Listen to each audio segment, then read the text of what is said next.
ৰাতিপুৱাই আমি ফ্ৰেছ হৈ পূৰা ৰেডি হৈ ল'লোঁ কাৰণ আজি আমি চেক আউট কৰি বেলেগ এঠাইলৈ যাম সেইকাৰণে ভাবিলোঁ ব্ৰেকফাষ্ট কৰিয়ে লওঁ ওচৰতে বৰ ধুনীয়া ৰেষ্টুৰেণ্ট এখনত আমি গ'লোঁ বাহিৰে বহুত ধুনীয়াকৈ বনোৱা আছে পৰিৱেশটো বিৰাটেই ধুনীয়া ব্ৰেকফাষ্টৰ কাৰণে একদম পাৰফেক্ট চাফাও হয় কমফৰ্টেবলো হয় আৰু বহুত ধুনীয়াকৈ ৱালত ড্ৰ কৰি থোৱা হৈছে ওপৰতো বহা জেগা আছে আৰু খানা মানে বিৰাটেই টেষ্টি আমি ব্ৰেকফাষ্ট অহাৰ লগে লগে পূৰা খাই লৈছোঁ পেট ভৰাই আৰু আজি আমি যাম পানাজী গোৱাৰ কেপিটেল চ' আমি গৈ তাতে স্কুটি ৰেণ্ট কৰি আহি পালোঁ দ্য মষ্ট ফেমাছ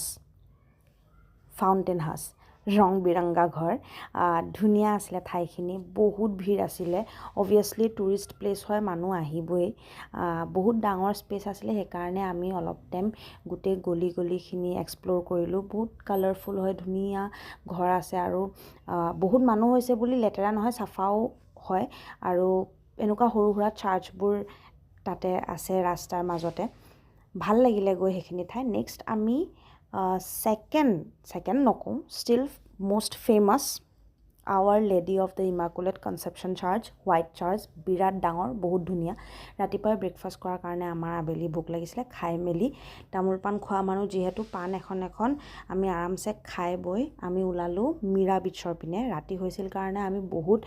ক্লিপ নল'লোঁ কিন্তু গৈ বহুতে ভাল লাগিল চ' নেক্সট ভিডিঅ'ত চাই থাকক আমি নেক্সট দিনা ৰাতিপুৱাই ক'লৈকে যাওঁ বাই